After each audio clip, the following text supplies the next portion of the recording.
ఇలా అంజన వేసి అమ్మాయిని కనుక్కుంటా జాహ్నవిని కనుక్కుంటా అని చెప్పేసి మీ అనాలిసిస్ ప్రకారం ఆ పాపకి ఏమై ఉంటుంది?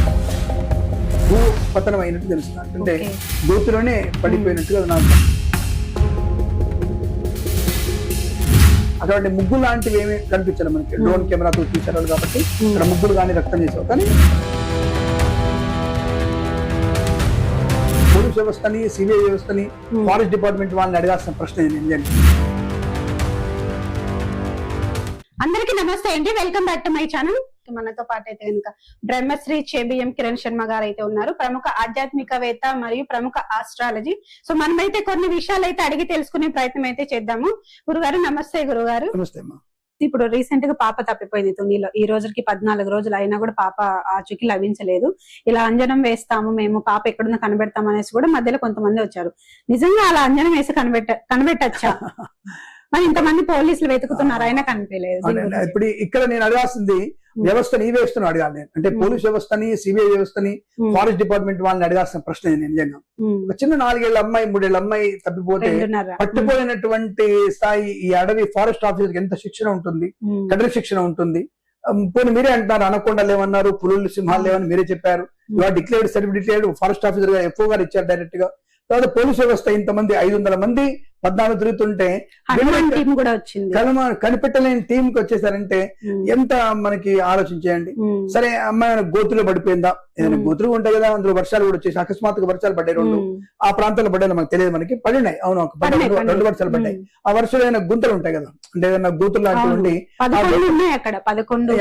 ఆ గోతులు పడి దాని నుంచి మట్టి మూసుకుపోయినా, లేదంటే అందులోకి నీళ్లు కొట్టుకుపోయినా దానికి ఏం చేసేటువంటి అవకాశం. ఎందుకు మన భాగ్యనగరంలోనే ఎక్కడో ఉప్పల్లో ఒక ఆయన దాంట్లో నీళ్ళలో పడిపోతే, డ్రైనేజ్ గుంతలు పడిపోతే 2 రోజుల తర్వాత మనకి ఇక్కడ ముసరాంబాగులో తేలినటువంటి విషయం చూసాం మనం. దాన్ని అంటే వ్యవస్థ మనం తప్పు పట్టాల్సిన అవసరం ఉంటుంది, వ్యవస్థని తప్పు పట్టలేము కూడా మనం. ఎందుకంటే 2 రకాలు ఉన్నాయి, వాళ్ళ ప్రయత్నం వాళ్ళు చేస్తున్నారు.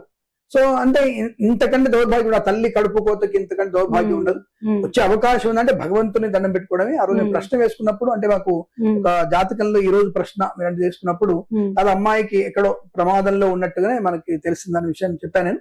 మరి దేవుడు అమ్మాయి అనుకోండి, బట్ ఇతర అంజనం చేసి అమ్మాయిని కనిపెడతాను తీసుకొస్తానేది నమ్మకండి. ప్రజలు మీరు చాలా జాగ్రత్తగా ఉండే ప్రయత్నం చేయండి. అటువంటి అంజనాలు ఇక్కడ కూడా లేవు. అది చేసేటువంటి గుప్త విద్యలు చేసేటువంటి మంచి వాళ్ళు. నిజంగా చెప్పాలంటే అంజనం వేసేవాడు ₹1 డబ్బు తీసుకోడు, ₹1 డబ్బు తీసుకోడు. ఈ యోని పూజ చేసేవాడు డబ్బు తీసుకోడు. నీకు సంతానం అయిందా, అయిన తర్వాత వచ్చేసి అమ్మవారికి సేవ చేసుకో అంటాడు.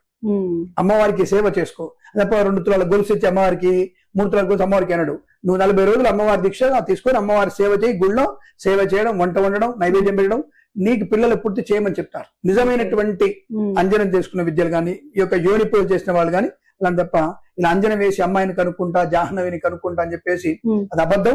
అటువంటి వాళ్ళు నమ్మి ప్రయత్నం చేయకండి. మీ అనాలిసిస్ ప్రకారం ఆ పాపకి ఏమై ఉంటుందని ఏమన్నా చెప్తారా మీరు? నేను కూడా చెప్పిన కదా ఇప్పుడు, అంటే అమ్మాయికి నేను ప్రశ్న వేసుకున్నప్పుడు కుజుడు నీచబడ్డాడు కాబట్టి తప్పకుండా అమ్మాయి భూ పతనం అయినట్టు తెలుస్తుంది. అంటే గోతులోనే పడిపోయినట్టుగా నాకు అనిపిస్తోంది.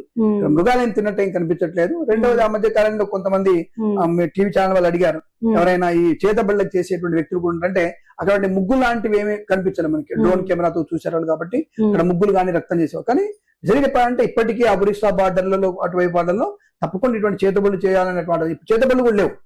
చేతబడి అనేది ఉంది, కానీ ఇప్పుడు చేతబడి చేయగలిగేటువంటి శక్తి ఉన్నటువంటి వ్యక్తులు లేరు. అదేదో తూతు మంత్రంగా చదువుకొని ఒక 30% తెలిసిన వాళ్ళు రివర్స్ కొడుతుంది వాళ్ళకి. దానివల్లనే ఈ వృద్ధుని చంపడం అవన్నీ జరుగుతుంటాయి. చేతబడి చేసిన అపనమ్మకంతో కాల్ చేయడం, చంపడం జరుగుతుంటుంది. అందుకు మన మధ్యకాలంలో ఒరిస్సాలోనే ఒక అబ్బాయిని వాళ్ళ మేనమామనే ఒకే వేడితో తల నరికేశాడు ఈ చేతబడి గుప్త విద్యల కోసం అని చెప్పేసి. అలాంటి దౌర్భాగ్యమైనటువంటి సమాజంలో 22nd సెంచరీకి వెళ్ళిన సనాతన ధర్మంలో మంచి మాటలు చాలా ఉన్నాయి. చెడుని మాత్రమే తీసుకొని శాస్త్రం తప్పు అనేటువంటి విధాలు కొంతమంది ఉంటారు. మళ్ళీ దాంట్లో కొంతమంది విధాలు ఉంటారు. అటువంటి వాళ్ళకి సమాధానం చెప్తాను. సనాతన ధర్మం ఎప్పుడు కూడా తప్పు పని చేయమని చెప్పదు ఎట్టి పరిస్థితులలో. అది ప్రకృతికి, అలాగే సమాజానికి, దేశానికి, ప్రపంచానికి ఉపయోగపడే శాస్త్రమే సనాతన ధర్మం తప్ప, అందులో జ్యోతిష్యం కూడా తప్ప వినాశనాన్ని చేసేది కాదు. దాని మధ్యలో ఉన్న వ్యక్తులు కొంతమంది బ్రోకర్ గా ఉంటూ, అంటే ఆడపిల్లన్నారు కాబట్టి ఆ మాట ఉంది, కానీ వైశ్య వృత్తిని ఎంచుకున్నటువంటి దానిలాగా ప్రవర్తిస్తున్నారు కొంతమంది. సగం నేర్చుకొని ఆ విషయాన్ని గమనించుకుంటే మంచిది. అటువంటి యోని పూజలు, ఈ గుప్త నిధుల కోసం చేసేటువంటి బలి పూజలు అనేవి శాస్త్రంలో ఇవ్వబడి నిషేధించబడ్డాయి. అది పరిపూర్ణంగా చేసే వ్యక్తులు లేరు. అటువంటి విద్యలు ఉన్నాయి, శాస్త్రంలో చూపిస్తాను నేను, కానీ అటువంటి విద్యలు చేసే వాళ్ళు ఎవరు లేరు. అటువంటి ఉపాసన చేసి ఒక్కొక్క బీజాక్షరాన్ని 1 కోటి జపం చేయాలి. అది దాదాపుగా 40 అమావాస్యలు చేరవాళ్ళు. 40 అమావాస్యలు తపస్సు చేస్తే ఒక్క బీజాక్షరం సిద్ధిస్తుంది వాళ్ళకి. అలాంటివి 173 బీజాక్షరాలు ఉంటాయి. వాటిని ఎలా జీతగా సరిపోతాయి ఆయనకి. కాబట్టి సాధ్యం కాదు. చూస్తూనే ఉండండి. ఇలాంటి వీడియోస్ కోసం నా ఛానల్ ని సబ్స్క్రైబ్ చేయండి. అలాగే ఈ వీడియో మీద మీ కామెంట్ పెట్టండి. నమస్తే అండి.